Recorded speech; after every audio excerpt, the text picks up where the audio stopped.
ఘనమైన నామమునకు మహిమ కలుగును గాక. మరొక మారు మీ ముందుకు వచ్చి ఈ విధంగా మీతో కలిసి దేవుని వాక్యాన్ని చదువుతూ నేర్చుకోవడానికి దేవుడు నాకు అనుగ్రహించిన గొప్ప భాగ్యాన్ని బట్టి దేవుని నామానికి మహిమ చెల్లిస్తుంటున్నాను. మరి గత కొన్ని నెలలుగా మనము ఆదికాండ ధ్యానాలు మనం చేస్తూ వస్తూ ఉన్నాం.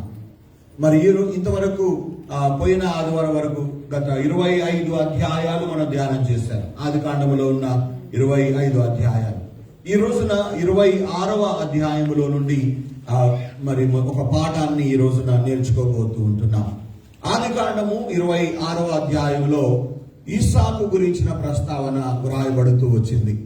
మనందరూ తెలుసు, గత పాఠాల్లో ఆదాము గురించి నేర్చుకున్నాం, అదేవిధంగా అబ్రహాము గురించి నేర్చుకుంటూ వచ్చాం. అదేవిధంగా ఇప్పుడు ఇస్సాకు ధ్యానాల్లో మనం ఉంటూ ఉన్నాం. ఇస్సాకు ధ్యానాల్లో కూడా గత వారాల్లో 2-3 పాఠాలు నేర్చుకుంటూ వచ్చాం.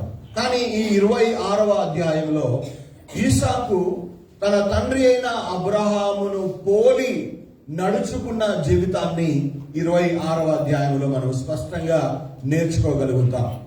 అయితే ఇక్కడ సహజంగా ఈ లోకంలో ఉన్నటువంటి ప్రతి ఒక్కరు కూడా ఎవరో ఒకరిని పోలి నడుచుకోవడానికి, ఎవరినో ఒకరిని పోలి బ్రతకడానికి, ఎవరినో ఒకరిని పోలి మరి మాట్లాడడానికి చాలా మంది ఇష్టపడుతూ ఉంటారు.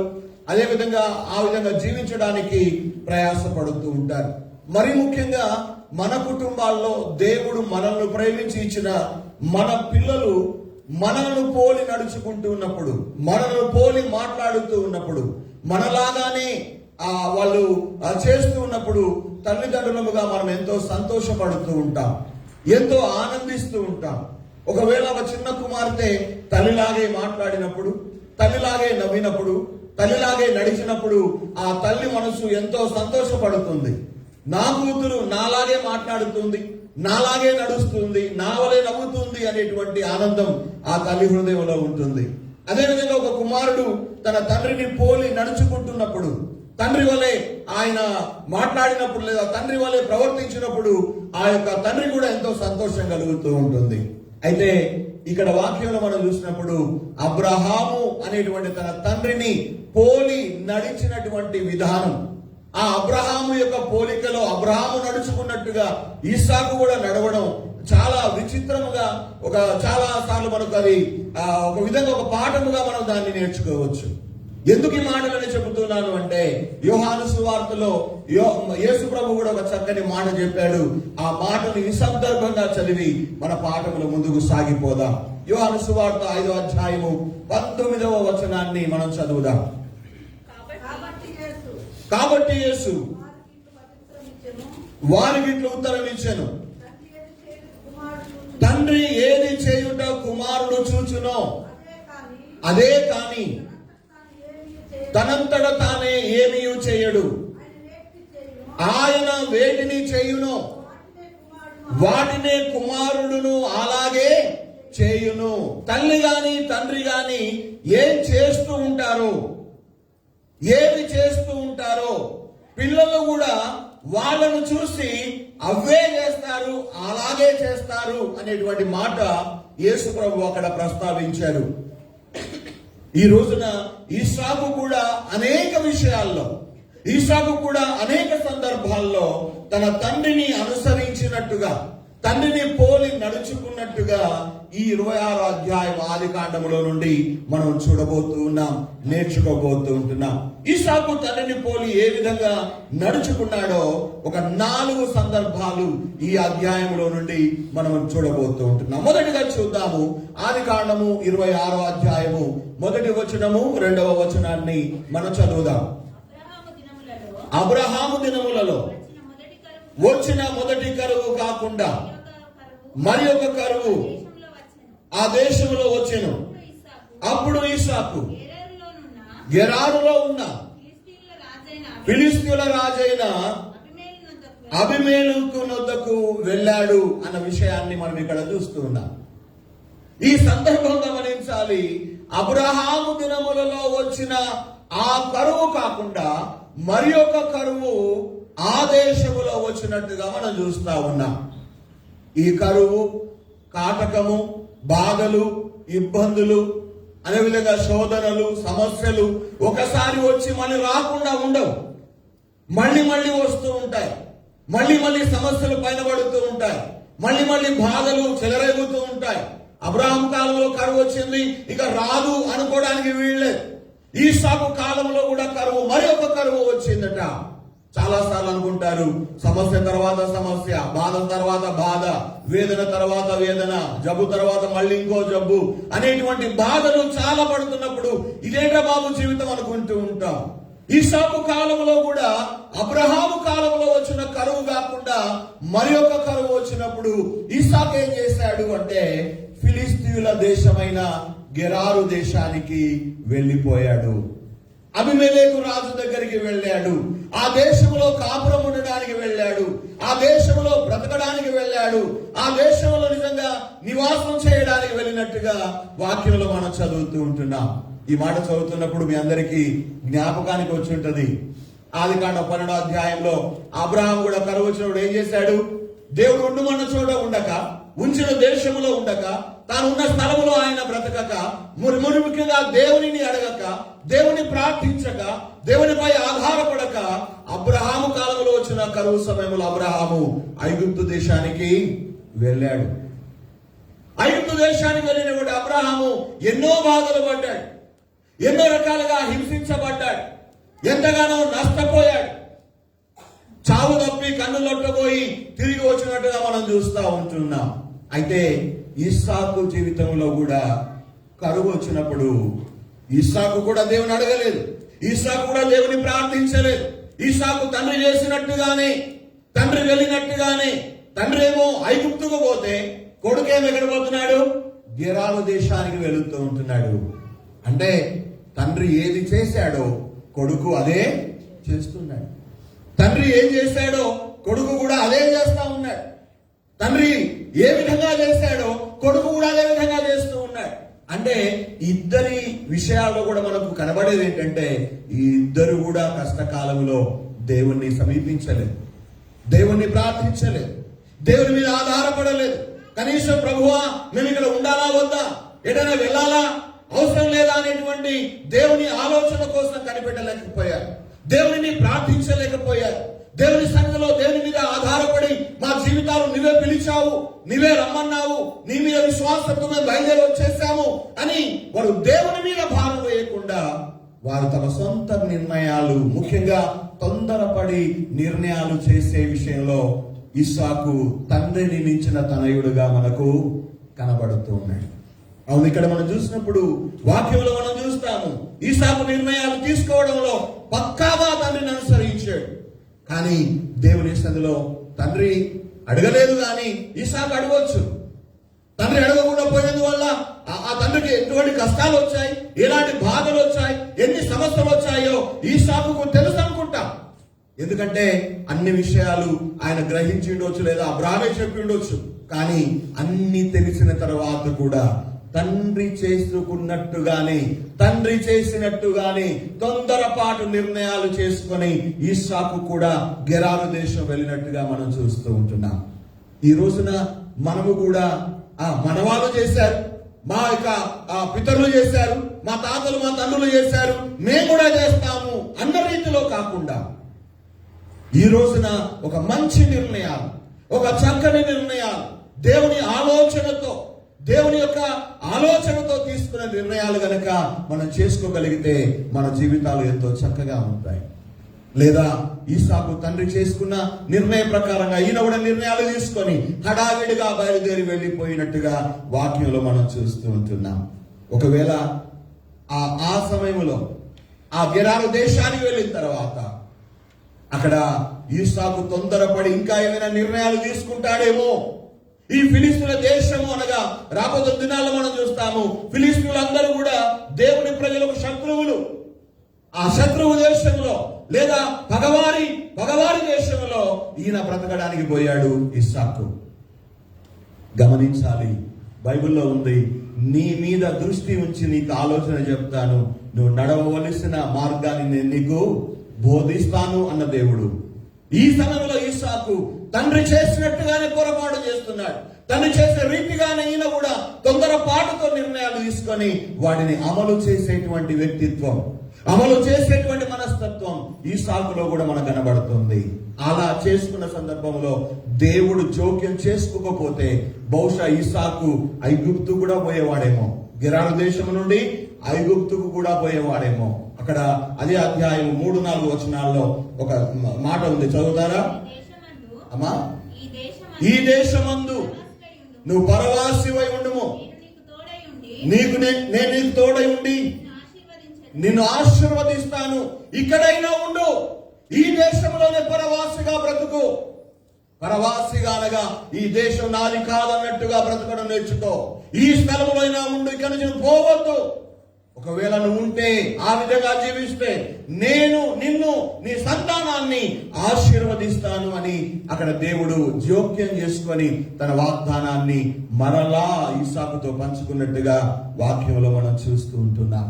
అవును, ఈ దినాన ఈ సమయాన మనము తండ్రి బాటలో, తల్లి బాటలో, లేకపోతే మనం ఈ లోకరీతిగా మనకు తల్లిదండ్రులు ఉన్నటువంటి వారు చేసినట్టుగా, వారు నడిచినట్టుగా వారు తీసుకున్న నిర్ణయాల మట్టుకు మనం కూడా అలా నిర్ణయాలు తీసుకోకూడదు. కానీ దేవుని ద్వారా మనము నిర్ణయాలు తీసుకునే వారంగా ఉండాలి. ఎందుకు జ్ఞాపకం చేస్తున్నానంటే, ఈ లోకంలో మనల్ని కన్న తల్లిదండ్రులు ఉన్నారు. వాళ్ళు ఎటువంటి నిర్ణయాలు తీసుకున్నారో, చక్కని నిర్ణయాలు తీసుకున్నారో తీసుకోలేకపోయారో మనకు అవసరం లేదు. కానీ మన పరలోకపు తండ్రి అయిన దేవునికి కుమారులముగా, ఆయన పిల్లలముగా, ఆయన బిడ్డలముగా, ఆయన ఆలోచన కొరకు మనము కనిపెట్టవలసిన వారమై ఉంటూ ఉన్నాం. కనుక మన జీవితంలో దేవుని సంతానంగా, దేవుని కుమారులముగా, దేవుని పిల్లలముగా మన సొంత నిర్ణయాలు కాకుండా తండ్రి అయిన దేవుని నిర్ణయాల ప్రకారంగా మనం నిర్ణయాలు తీసుకుంటే మన జీవితాలు బాగుంటాయని, చక్కగా వర్ధిల్లుతాయని ఇక్కడ వాక్యం ద్వారా నేను మీకు జ్ఞాపకం చేస్తున్నా. అనగా నిర్ణయాలు తీసుకునే విషయంలో తండ్రిని పక్కాగా, అనగా ఆయన ఏమంటారు, సేమ్ టు సేమ్ నిర్ణయాలు తీసుకున్న వ్యక్తిగా ఇస్సాకును చూస్తున్నా. రెండవదిగా ఆయన తండ్రిని ఏ విధంగా అనుసరించాడు చూద్దాం రండి. అదే 26వ అధ్యాయము 6-7 వచనాలు. ఇస్సాకు గెరారులో నివసించెను. ఆ చోట మనుషులు అతని భార్యను చూచి ఆమె ఎవరని అడిగినప్పుడు అతడు ఆమె నా సహోదరి అని చెప్పాడు. చాలు, మొదలు.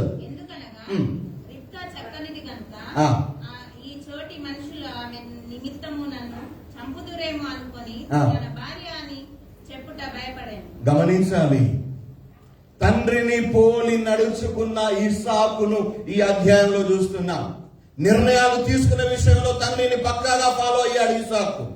రెండవదిగా చూస్తే దేంట్లో అయ్యలాగానే అబద్ధాలు చెప్పడంలో కూడా దిట్ట అని అనిపించుకుంటున్నాడు ఇస్సాకు కదా. మీకు జ్ఞాపకం వస్తుందా? అబ్రహాం కూడా ఏం చేశాడు? ఐగుప్తు పోయిన తర్వాత నువ్వెవరైనా అడిగితే ఏం చెప్పమన్నాడు? సహోదరుని చెప్పమన్నాడు. ఎందుకంటే ఆమె చక్కగా అందంగా ఉంది, ఆమె కూడా నన్ను చంపేసి తీసుకుపోతారేమో అని చెప్పేసి భయపడి అబద్ధం చెప్పాడు అబ్రహాము. ఇస్సాకు కూడా ఏం చేస్తున్నాడు? తండ్రి లాగానే అబద్ధాలు చెప్తున్నాడు. అబద్ధాలు మా బెడ్స్ అంటది, ఏమంటది? అబద్ధం అంటదా ఏదో అంటది మా బెడ్సి, అబద్ధం అనదు. అంటే ఇక్కడ ఇస్సాకు జీవితాన్ని చూస్తున్నాము. అబద్ధాలు చెప్పడంలో కూడా తండ్రిని పోలిన తనయుడుగా ఇస్సాకు మనకు కనబడతా ఉన్నాడు. అవును, అబ్రాహాము శారాయి విషయంలో కూడా ఈ విధంగానే అబద్ధం చెప్పినట్లుగా మనం చదువుతాం 12వ అధ్యాయంలో. ఇప్పుడు ఇస్సాకు కూడా తండ్రిని అనుసరించుచు తన భార్య విషయంలో అబద్ధం చెప్పినాడు.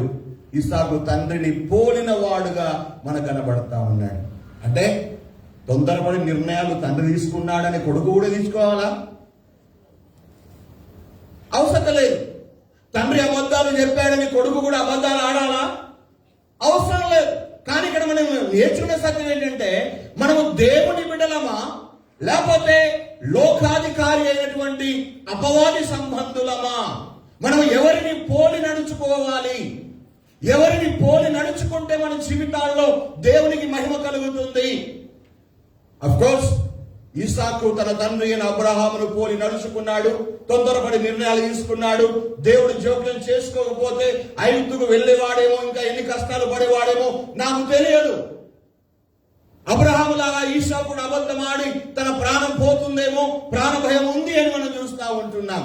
అంత మాత్రాన నా భార్య అని చెప్పడంలో ఆయనకు ఎలాంటి మొహమాటం వచ్చిందో నాకు తెలియదు, కానీ ఇస్సాకు కూడా అబద్ధం ఆడాడు. అయితే దేవుని బిడ్డలముగా, దేవుని ప్రజలముగా, దేవుని సంతానముగా మనము అబద్ధాలు ఆడడానికి వీలు లేదు. బైబిల్లో ఉంది, అబద్ధం ఆడుటకు దేవుడు నరుడు కాదు, ఆయన మనుషుడు కాదు. అవును, ఈ దినాన ఈ సమయాన సత్యవంతుడైన, యథార్థవంతుడైన ఆ దేవుని సంతానముగా, బిడ్డలముగా మనం ఈ లోకంలో దేవుని పోలి నడుచుకునే వారంగా ఉండాలి. కానీ మన పూర్వీకులు చేశారు, మన పూర్వీకులు అలా చేశారు, ఇలా చేస్తే ఏం తప్పులే అనేటువంటి ఆ యొక్క ఆలోచన కలిగి జీవించకుండా మనము దైవ సంబంధమైనటువంటి రీతిలో దేవుని బిడ్డలముగా, దేవుని పిల్లలముగా జీవించవలసిన అవసరత ఎంతైనా ఉందని వాక్యం ద్వారా నేను మీకు జ్ఞాపకం చేస్తున్నా. అబద్ధమునకు తండ్రి ఎవరు? సాతానుడు. ఒకవేళ మనుషులముగా మనం అబద్ధం ఆడుతూ ఉంటే ఎవరి పిల్లలమని పిలువబడతాము? సాతాను పిల్లలమని పిలువబడతాము, గాని దేవుని పిల్లలమని మనము పిలువబడలేము. ఇక్కడ వాక్యంలో చూస్తున్నాము, నిర్ణయాలు తీసుకునే విషయంలో తండ్రిని ఫాలో అయ్యాడు ఇస్సాకు. అబద్ధాలు చెప్పడంలో కూడా ఇస్సాకు తండ్రినే ఫాలో అవుతూ ఉన్నాడు. అది సింపుల్ లాజిక్ కదా. మనం ముందుగా చదువుకున్నాం కదా, తండ్రి వేడిని చేయుట కుమారుడు చూచును, కుమారుడు వాటిని అలాగే చేస్తాడు. ఈ రోజున ప్రియ తల్లి తండ్రులారా, ప్రియ దేవుని బిడ్డలారా, అనగా పిల్లలను కలిగిన వారిని నేను జ్ఞాపకం చేస్తున్నాను. ఒకవేళ మీరు తొందరపాటు నిర్ణయాలు తీసుకునే వ్యక్తిత్వం కలిగి ఉంటే మీ బిడ్డలు కూడా అలాంటి రీతిగానే నిర్ణయాలు తీసుకునే ప్రమాదం ఉంది. మీరు అబద్ధాలు ఆడుతూ, అబద్ధాలు చెబుతూ, అబద్ధమైన జీవితంలోనే జీవిస్తూ వెళితే మీ పిల్లలు మిమ్ములను అనుసరించే ప్రమాదం కూడా లేకపోలేదు. కనుక ఈ విషయంలో మనం జాగ్రత్త పడవలసిన అవసరం ఉంది. అందుకే అంటారు, బాప్ 1 నంబర్ తో బేటా 10 నంబర్ అంటారు. బాప్ 1 నంబర్ తో బేటా 10 నంబర్ అంటే ఇంకా పదంతలు ఎక్కువ చేస్తాడు. పదంతలుగా చెడిపోయే ప్రమాదం ఉంది, పడిపోయే ప్రమాదం ఉంది, దారి తొలగిపోయే ప్రమాదం ఉంది, ముఖ్యంగా దేవునికి దూరమయ్యే ప్రమాదం ఉంది. కనుక పిల్లలను కలిగిన ప్రియ తల్లిదండ్రులారా, నేను జ్ఞాపకం చేస్తున్నాను దేవుని సేవకునిగా, మన బిడ్డల ముందు ఒక చక్కని విశ్వాస జీవితానికి, మాదిరికరమైన జీవితాన్ని జీవించడం మనం నేర్చుకుందాం, సాధన చేద్దాం. అవును, నిర్ణయాల విషయంలో దేవునిని ప్రార్థించి, దేవుని ఆలోచన కొరకు కనిపెట్టుకొని మనం ముందుకు సాగవలసిన వారమై ఉన్నాం. 106వ కీర్తన 13వ ఒకసారి చదవండి. అక్కడ దేవుడు తన ప్రజల విషయంలో అంటాడు ఒక మాట. 106వ కీర్తన 13వ వచనం.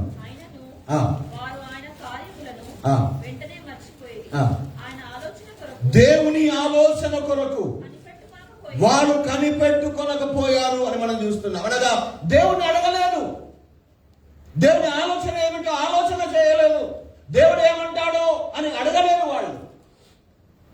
అనగా నిర్ణయాలు తీసుకునే విషయంలోను, లేకపోతే ఒక విశ్వాసగా జీవించే విషయంలోను, దేవుని బిడ్డగా బ్రతికే విషయంలోను మనం ఇక్కడ చాలా జాగ్రత్తగా జీవించవలసిన అవసరం ఉందని నేను ఇక్కడ మీకు జ్ఞాపకం చేస్తాను. అప్పుడప్పుడు కొంతమంది పెద్దలు చెప్తూ ఉండగా నేను వింటాను, 100 అబద్ధాలు ఆడిన ఒక పెళ్లి చేయాలంటారు.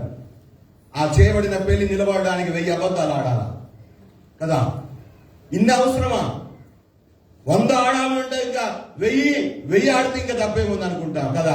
కానీ మన జీవితాల్లో సత్యవంతుడైన దేవుని బిడ్డలముగా, దేవుని ప్రజలముగా మనము ఈ లోకములో ఒక మాదిరికరమైన మరి దేవుని బిడ్డలుగా మనము జీవించవలసిన విధానం ఉంది. ఎందుకంటే మనం మాట్లాడే తీరును బట్టి, మనం ఆలోచన చేసే తీరును బట్టి, మనం నడుచుకునే ప్రవర్తనను బట్టి, మనం చేసే క్రియలను బట్టి మనము దేవుని పిల్లలమా అపవాది పిల్లలం అనేది ఈజీగా తేడతెల్లమవుతుంది. కానీ మన జీవితాల్లో ఒక చక్కని జీవిత విధానాన్ని కలిగి ఉండడానికి ప్రయత్నం చేయాలి. ఇక్కడ ఇస్సాకు తొందరపాటు నిర్ణయాలు తీసుకోవడంలో తనని అనుసరించాడు.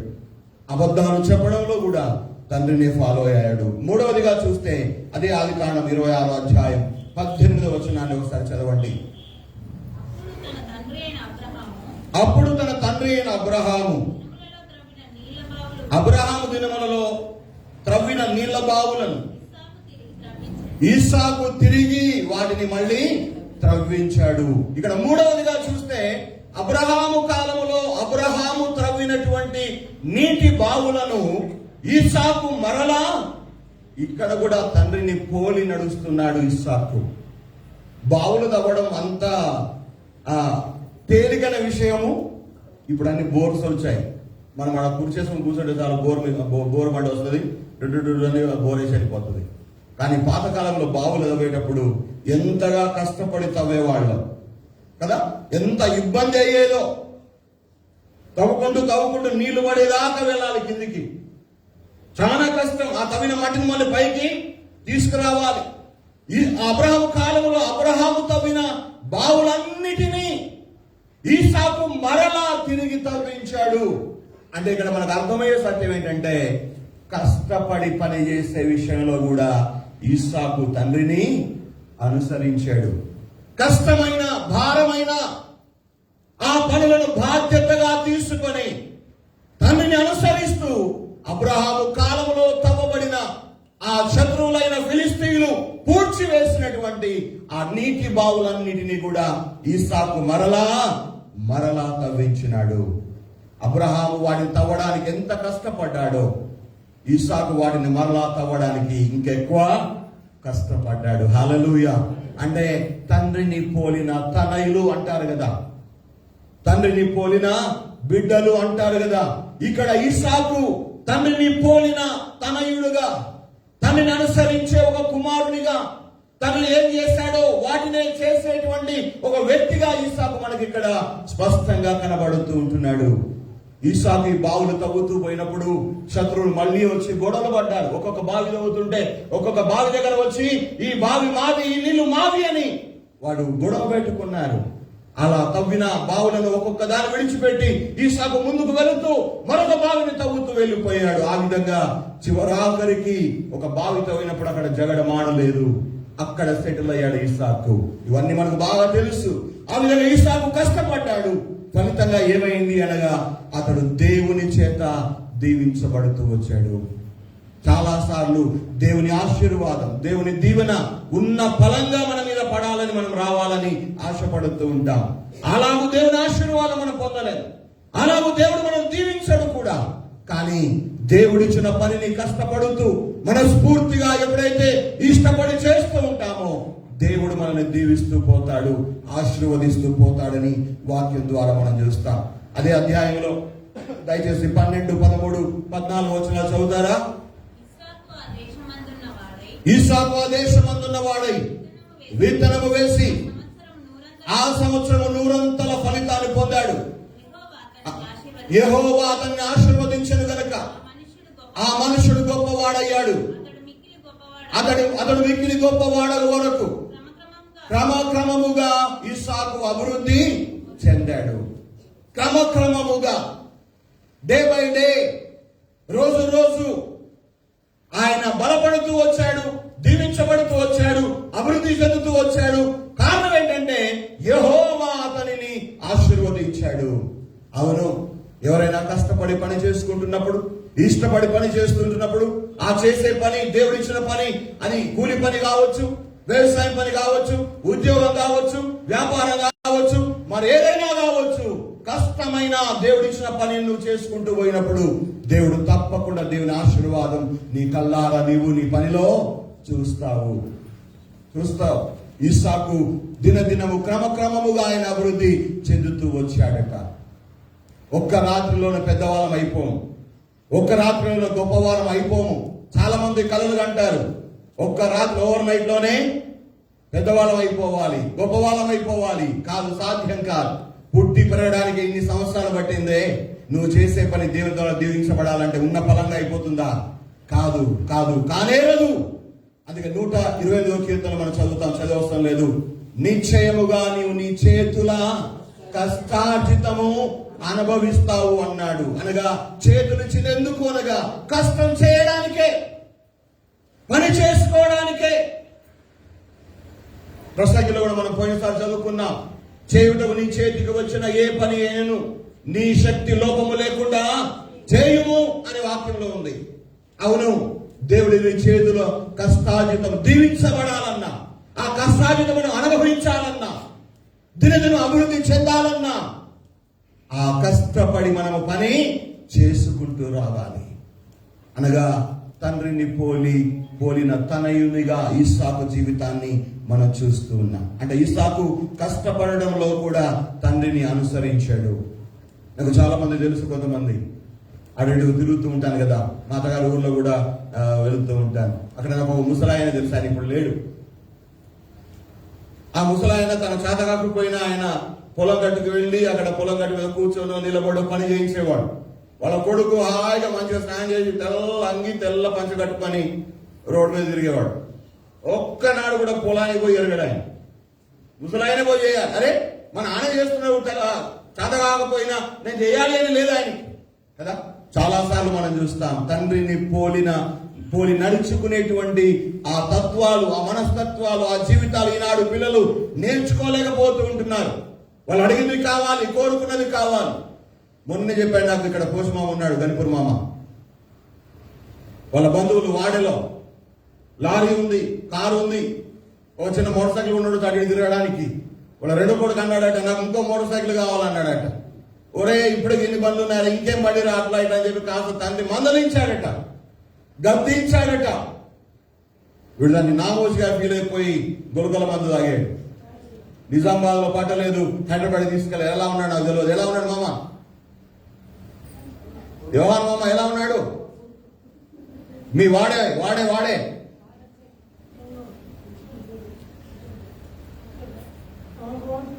ఆయన అక్కడ హైదరాబాద్ లో ఉన్నాడు, ట్రీట్మెంట్ నడుస్తుందో, మరి ఎలా ఉన్నాడు తెలియదు. ఎందుకు ఈ మాట చెప్తున్నానంటే ఈనాడు ఉన్న ఫలాన పైకి రావాలి, త్వరగా పైకి రావాలి. నిజమే, కష్టపడకుండా నువ్వు పైకి ఎలా వస్తావు? పని చేయకుండా ఎలా పైకి వస్తావు? ఉద్యోగమో వ్యాపారమో ఏదో ఒకటి యూ షుడ్ డూ, చేయాలి, పని చేయాలి. ఏదో ఒక పని సంపాదించుకోవాలి, ఏదో ఉద్యోగం సంపాదించుకోవాలి, చేయాలి. నువ్వు కష్టపడి పని చేసినప్పుడు దేవుడు నిన్ను ఆశీర్వదిస్తాడు, నీ జీవితాన్ని అభివృద్ధి పరుస్తాడు. కానీ తండ్రిని పోలి నడుచుకున్నటువంటి ఇస్సాకును మనం ధ్యానం చేస్తా ఉన్నాం. తొందరపాటు నిర్ణయాలు చేయడంలో ఇస్సాకు దిట్టగా ఉన్నాడు, తండ్రికి సమానుడుగా ఉన్నాడు. అబద్ధాలు చెప్పడంలో తండ్రికి సమానుడుగా ఉన్నాడు. మూడవదిగా చూస్తున్నాం చక్కని అనుభవం, కష్టపడడంలో కూడా తండ్రికి సమానుడుగా ఇస్సాకు మనకి ఇక్కడ కనబడుతున్నాడు. ఎంత మంచి తనయుడు అంటే ఈ మొదటి రెండు చేశాడని మంచివాడు అనట్లా, కష్టపడ్డాడు అన్నందుకు మంచివాడు అంటున్నాను నేను. అంటే ఎందుకు ఈ మాట చెప్తున్నానంటే మన తండ్రులు మన తల్లులు తప్పు చేస్తున్నారు, ఆ తప్పు మనం కూడా చేయాలని కాదు. వాళ్ళు అబద్ధాలు ఆడుతున్నారు, మనం కూడా అబద్ధాలు ఆడాలని కాదు. వాళ్ళు అన్యాయం చేస్తున్నారు, మనం అన్యాయం చేయాలని కాదు. కానీ వాళ్ళలో ఉన్న మంచిని స్వీకరించండి, వాళ్ళలో ఉన్న మంచి వ్యక్తిత్వాన్ని అంగీకరించండి, దాన్ని ఫాలో చేయండి. అంతేగాని వాళ్ళు చేసినట్టుగా నేను కూడా చేస్తాను అంటే మన జీవితాలు కూడా పాడవుతాయి. ముఖ్యంగా క్రైస్తవులముగా, దేవుని నమ్మిన బిడ్డలముగా, ఆయన కుమారులముగా కుమార్తెలముగా మన పరలోకపు తండ్రి అయిన దేవునిని పోలిన వారమై మనం నడుచుకోవాలి, జీవించాలి. దేవుని సంబంధులముగా మనం బ్రతకవలసిన అవసరత ఉన్నది అని నేను ఇక్కడ మీకు జ్ఞాపకం చేస్తున్నా. నాలుగవదిగా ఇస్సాకు తండ్రిని ఏ విధంగా మరి ఎక్కడ పోలి నడుచుకున్నాడో చూద్దాం. అది ఆదికాండము 26వ అధ్యాయము 25వ వచనం. అక్కడ అతడు ఒక బలిపీఠము కట్టించి యెహోవా నామమున ప్రార్థన చేశాడు. ఎక్కడ కట్టాడు? అతడు అక్కడ ఒక బలిపీఠము కట్టించి. అక్కడ అనగా అంటే ఎక్కడ? 24వ చూస్తే ఎక్కడైతే దేవుడు తనకు ప్రత్యక్షమయ్యాడో, ఎక్కడైతే దేవుడు తనకు వాగ్దానం ఇచ్చాడో, ఎక్కడైతే దేవుడు తనను ఆదరించాడో, ఎక్కడైతే దేవుడు తనతో మాట్లాడాడో, ఎక్కడైతే దేవుడి ద్వారా ఆయన ఆదరణ పొందాడో, అక్కడ ఇస్సాకు బలిపీఠము కట్టి అక్కడ దేవునికి ప్రార్థన చేశాడు. ఈ పని అబ్రాహాము కూడా చేశాడు కదా. ఆదికాండ 12వ అధ్యాయం 7-8 వచనాల్లో చూస్తే అక్కడ అబ్రహామునకు దేవుడు ప్రత్యక్షమైనప్పుడు అబ్రహాం అక్కడ కూడా ఒక బలిపీఠాన్ని కట్టి ఆయన అక్కడ ప్రార్థన చేసినట్టుగా ఆ 12వ అధ్యాయము 7-8 వచనాల్లో మనం చదువుతాం. గమనించండి, అక్కడ ఎక్కడైతే దేవుడు నిన్ను ఆదరిస్తున్నాడు, ఎక్కడైతే దేవుడు నీతో మాట్లాడుతున్నాడు, ఎక్కడైతే దేవుడు నీకు వాగ్దానం ఇస్తున్నాడో అక్కడ నీ కొరకు అనగా దేవుని కొరకు ఒక బలిపీఠము నువ్వు కట్టాలి. అక్కడ దేవునికి నేను ఒక బలిపీఠం కట్టాలి అనగా మనందరికీ బలిపీఠాలు కావాలి. దైవ సన్నిధిలో దేవుడు మాట్లాడతాడు, దైవ సన్నిధిలో దేవుడు నిన్ను ఆదరిస్తాడు, తన సన్నిధిలో నిన్ను దర్శిస్తాడు, తన సన్నిధిలో నీకు ప్రత్యక్షం అవుతాడు, తన సన్నిధిలో నీకు కావలసిన వాగ్దానాన్ని దేవుడు దయచేస్తాడు. ప్రార్థన అనే బలిపీఠం. లేకపోతే మన జీవితాల్లో మనల్ని మనమే దేవునికి సమర్పించుకోగలిగిన ఒక బలిపీఠాన్ని కట్టుకున్న అనుభవం మనలో ఉందా? మన పితరులైనటువంటి ఆ దేవుని బిడ్డలు, మన ముందుగా జీవించిన దైవుని భక్తులు, బైబిల్లో ఎంతో మంది ఆ విధంగా జీవించిన వాళ్ళు మనకు తెలుసు. ఇక్కడ ఇస్సాకు ప్రార్థించడంలో కూడా తండ్రిని అనుసరించాడు, బలిపీఠము కట్టడంలో కూడా తండ్రిని అనుసరించాడు, తాను సమర్పించుకోవడంలో కూడా ఇస్సాకు తండ్రిని అనుసరించినట్టుగా ఇక్కడ మనకు అర్థమవుతూ ఉంది. దేవుడు అబ్రహామును దర్శించి నేను నిన్ను దీవించి ఈ ప్రాంతమంతా నీ సంతానానికి ఇస్తాను అన్నప్పుడు తండ్రి ఎలాగూ దేవునికి బలిపీఠము కట్టి ప్రార్థన చేశాడో, తను దర్శించి తనకు వాగ్దానం ఇచ్చి తను ఆదరించిన ఆ దేవునికి అక్కడ ఆయన కూడా ఒక బలిపీఠాన్ని కట్టి ప్రార్థన చేసినట్టుగా చూస్తూ ఉన్నాం. అంత మాత్రమే కాదు, దేవుడు ఏమన్నాడు? 24వ రోజు చదువుతారు ఒకసారి. బలిపీఠం కట్టాడు కానీ ఏమన్నాడు చూద్దాం. ఆ రాత్రియే యెహోవా ఇస్సాకుకు ప్రత్యక్షమై నేను నీ తండ్రి అయిన అబ్రహాము దేవుడను, నేను నీకు తోడై ఉన్నాను, నువ్వు భయపడవద్దు. గమనించారా? నేను నిన్ను ఆశీర్వదిస్తాను కానీ ఎవరిని బట్టి? నీ తండ్రి అయిన కదా నా దాసుడైన అబ్రహామును బట్టి నేను నిన్ను దీవిస్తా. అంటే తండ్రిని పోలి నడుచుకున్నటువంటి ఇస్సాకుతో దేవుడు మాట్లాడుతున్నాడు. నా దాసుడైన అబ్రహామును బట్టి నేను నిన్ను దీవిస్తాను, నువ్వు భయపడవద్దు, నేను నీకు తోడుగా ఉంటాను అని మాట్లాడుతూ ఉన్నాడు. అవును, చాలా సార్లు మనం ఈ విధంగా ఇంత చక్కగా జీవిస్తున్నాం, ఇంత చక్కగా బ్రతుకుతున్నాము అంటే అది దేవుని ఆశీర్వాదమే. కానీ మరి ముఖ్యంగా దేవుడు మనకు ముందుగా ఉన్నటువంటి మన తల్లిదండ్రుల జీవిత విధానాన్ని బట్టి బహుశా దేవుడు మనల్ని తప్పకుండా దీవిస్తాడు అని తెలుసుకోవాలి. మన తల్లిదండ్రులు, అందుకే బైబిల్లో ఉంది, నన్ను ప్రేమించే వారి విషయంలో 1000 తరముల వరకు నేను కృప చూపేవాడును, కానీ 4 తరాల వరకు తండ్రుల దోషాన్ని కుమారుల మీద కూడా తీసుకొస్తానంటాడు కదా దేవుడు. అంటే దాని మాట అర్థం ఏంటి? తల్లిదండ్రులుగా మనం చక్కగా జీవించినప్పుడు, మాదిరికరమైన జీవితాన్ని జీవించినప్పుడు దేవుడు తన కృపలో జ్ఞాపకం చేసుకొని మనల్ని బట్టి మన పిల్లలను దేవుడు ఏం చేస్తాడు? దీవిస్తాడు. మనమే చక్కగా జీవించలేదనుకోండి, మనమే దేవునికి లోబడలేదనుకోండి, మనమే దేవుని ప్రేమించడం లేదనుకోండి, మనల్ని బట్టి దేవుడు మన పిల్లలను దోషులుగా ఎంచుతాడు. జాగ్రత్త సుమా, జాగ్రత్త. ప్రియ తండ్రి, నేను మళ్ళీ జ్ఞాపకం చేస్తున్నా, తండ్రిని పోలిన తనయుడైన ఇస్సాకును మనం ధ్యానం చేస్తూ ఉన్నాం. అవును, ఈ దినాన ఈ సమయమున మన ద్వారా మన పిల్లలు దీవించబడాలి. మనల్ని బట్టి మన పిల్లలు దేవుని ఆశీర్వాదం పొందాలి. మనల్ని బట్టి మన పిల్లలు దేవుని యొక్క కృపలో వర్ధిల్లాలి, అభివృద్ధి చెందాలి. అంటే మనం ముందుగా చక్కగా ఉండడం నేర్చుకుందాం. ఒక మాదిరికరమైన జీవితంలో జీవించడం మనం నేర్చుకుందాం. ఇక్కడ నా దాసుడిని అబ్రహామును బట్టి నేను దీవిస్తాను అని దేవుడు ఇస్సాకుతో అన్నాడు. అంటే తండ్రి దేవుని ద్వారా దీవించబడ్డాడు. అబ్రహాము కుమారుడు ఇస్సాకు కూడా దేవుని ద్వారానే దీవించబడ్డాడు. ఇక్కడ ఈ పాఠంలో మనం చూస్తున్నాము, అబ్రహాము ఏం చేశాడో ఇస్సాకు అదే చేశాడు. అబ్రహాము ఎలా చేశాడో ఇస్సాకు అలాగే చేశాడు. అప్పుడు మనం అంటా ఉంటాం కదా, పిల్లలు అచ్చం అయ్య నడిచినట్టే నడతాడేమరాడు కదా, అవ్వలాగానే మాట్లాడుతుంది అని అంటూ ఉంటారు. అనగా మన స్వభావం మన పిల్లలకు ప్రభావితం చేస్తుంది. జీన్స్, మనం ఏం చేస్తామో అదే మన పిల్లలకు వారసత్వంగా మనం ఇస్తాము. నువ్వు ప్రార్థన చేస్తే నీ పిల్లలు ప్రార్థన చేస్తారు, నువ్వు గుడికి వస్తే నీ పిల్లలు గుడికి వస్తారు, నువ్వు సారాయి కొట్టుకెళ్తే నీ పిల్లలు కూడా సారాయి కొట్టుకే వెళతారు, నువ్వు బీడీ తాగితే నీ పిల్లలు కూడా బీడీయే మా నాన్నగారు చెప్పాడు, నేను చాలాసార్లు మీకు చెప్పాను. మా తాతగారు బీడి వెలిగించుకరమ్మని చెప్పి మా అయ్యకి ఇచ్చేవాడట బీడి. మా అయ్య బీడి ముట్టించి అని చెప్పి తీసుకుపోయి ఇచ్చేవాడు మా తాతయ్యకి, మా తాతకి. అట్లా మా తాతయ్య కంట్లో పడ్డాడు మా నాన్న ఒకసారి. అప్పుడు ఆ ఆకులో కాస్త కారపొడి వేసి చుట్టించాడట, ముట్టించుకరమ్మని ఒక రోజు. మా నాన్న తెలియదు ఆ సంగతి. పోయికాడికి పోయాడు, ముట్టించాడు. అక్కడ ఆ ఘాటుకి దగ్గుతున్నాడు అనమాట. ఏమైందిరా అంటే ఏం లేదు. వచ్చి చూసరికి ఏముంది, అయ్యలాగానే బీడి చేతిలో పడుతున్నాడు. 4 దెబ్బలు వేసి ఇంకోసారి పట్టామంటే ఈయన మాట ఎత్తే ఆయన పట్టాడు కదా. అది మనకు తెలియదు, అది మనం చెప్పాం. కానీ మన పిల్లలకే డబ్బులు ఇచ్చి కళ్ళు కాకుండా పోయి 2 సీసాలు పట్టుకురాని పంపిస్తాం. వాళ్ళు వీళ్ళే. నేను ఊళ్ళో చూసేవాడిని, ఈ చేతిలో ఒక సీసా, ఈ చేతిలో ఒక పట్టుకొని పిల్లలు పోతారు పాపం. నాకు చాలా బాధ వేస్తుంది వాళ్ళని చూసినప్పుడు. వాడు పెరిగి పెరిగిన తర్వాత తాగే వస్తాడు ఒకసారి ఇంటికి అప్పుడు కదా. కనుక ఇక్కడ మనం చూస్తున్నాము, మన పిల్లలు పాడవుతున్నారు, మన బిడ్డలు చెడిపోతున్నారు, మన బిడ్డలు దారి తప్పుతున్నారు, మన బిడ్డలు దేవునికి లోబడటం లేదు, తప్పిపోతున్నారు. అంటే దానికి కారణం ఎక్కువ శాతం తల్లిదండ్రులమైన మనమే కారణం. మన తప్పే ఉంటుంది. కనుక ఇక్కడ నేను జ్ఞాపకం చేస్తున్నా, మరి ఈసాకు ఇవన్నీ చేసిన, అబ్రహాం చేసినప్పుడు ఈసాకు పుట్టలేదు కదా.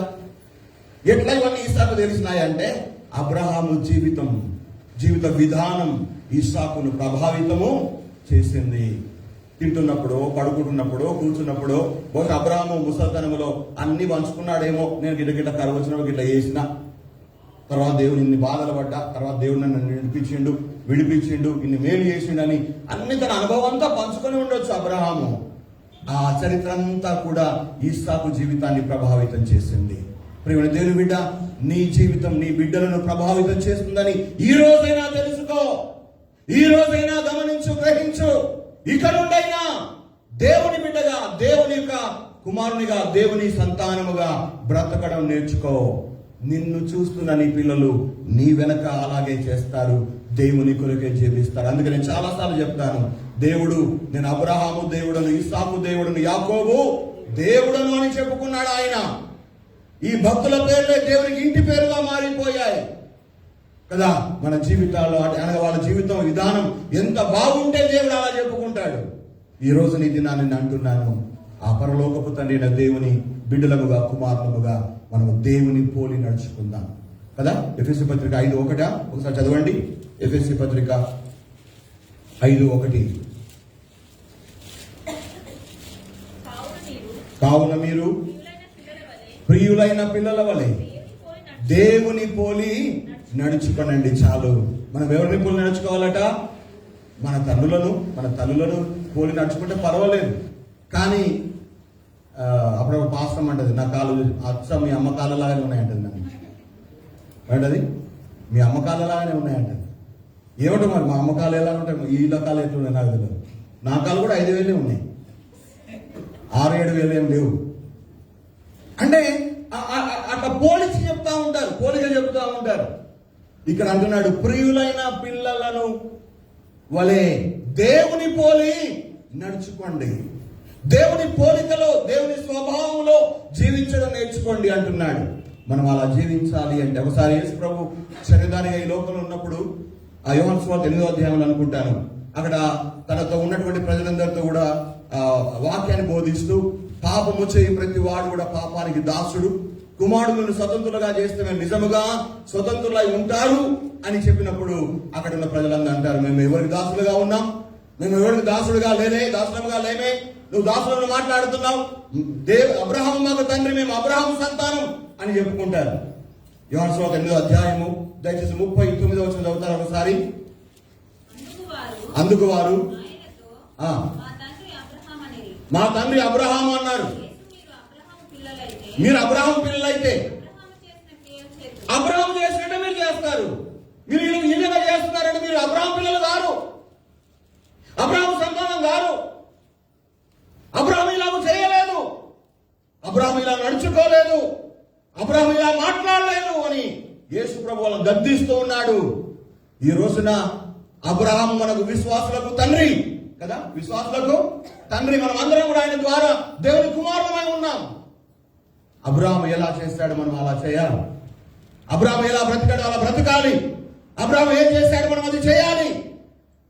ఒక అబ్రాహాము మించి తండ్రిని దేవుని బిడ్డలముగా మనం ఆ తండ్రిని పోలి నడుచుకోవాలి, దేవుని పోలి నడుచుకోవాలి. అందుకే అదే ఆ యోహాను సువార్త మీరు కిందికి చదువుతూ వెళ్ళండి. మీరు అబ్రాహాము పిల్లలు గారు, మీరు అపవాది పిల్లలు, అపవాది సంబంధులు అని చెప్పేసి మాట్లాడతాడు అక్కడ. అనగా మనము మన జీవిత విధానం, మన జీవిత శైలి, మనము ఎవరి పిల్లలమో ఎవరి సంతానమో తెలియజేస్తుంది. అందుకే మంచిగా డ్రెస్ అప్ అయిపోయి చక్కగా నీట్గా తలదూవుకొని ఎవరితో ఏం మాట్లాడకుండా తల వంచుకొని పోతే ఈజ్ గుడ్ పర్సన్ అనే కాదు. మన చేష్టలు, మన మాటలు, మన ఆలోచనలు, మన నడవడి, మన ప్రవర్తన, మనం చేసే క్రియలు, మనం ఎలాంటి వారమో అనేది బయలుపరుస్తూ ఉంటాయి. ఇక్కడ తండ్రిని పోలి నడిచినటువంటి ఇస్సాకు జీవిత విధానాన్ని మనం చూస్తున్నాం. కనుక ఒకవేళ మీ తల్లిదండ్రులు బహుశా ఇంకా దేవుని నమ్మని వారుగా ఉన్నారేమో, ఇంకా పొగ త్రాగేవారుగా ఉన్నారేమో, ఇంకా సారాయి తాగేవారుగా ఉన్నారేమో, మీరు కూడా అలాగే చేయాలని కాదు. అది పక్కన పెట్టండి. మీరు మంచివారిగా జీవించడం నేర్చుకోండి, చక్కగా జీవించడం నేర్చుకోండి. అది మీకు దైవాశీర్వాదాన్ని తెచ్చిపెడుతుంది. కనుక ఆ విషయంలో మనం ముందుకు సాగుదాం. అంత మాత్రమే కాదు, నేను మళ్ళీ జ్ఞాపకం చేస్తుంటున్నా, అబ్రహాము అబద్ధం ఆడినప్పుడు, సొంత నిర్ణయాలతో ఐగుప్తుకు వెళ్ళినప్పుడు ఇస్సాకు పుట్టలేదు, కానీ అబ్రహాము జీవితం ఇస్సాకును ప్రభావితం చేసింది. కనుక మీ జీవితాలు కూడా మీ బిడ్డలను ప్రభావితం చేస్తాయి అన్న ఆ గ్రహింపు కలిగి ఇక్కడ నుండైనా ఒక మాదిరికరమైన దేవుని బిడ్డల లాంటి జీవితాన్ని జీవిద్దాం. అలాంటి కృప, అలాంటి సహాయం ఈ మాటలు వింటున్నాం. మనందరికీ దేవుడు దయచేసి కోరుకుంటూ నా మాటలు ముగిస్తున్న దేవుడు చిన్న మాటలు మన వెనుకటిలో ఆశీర్వదించి దీవించును గాక. ఆమేన్.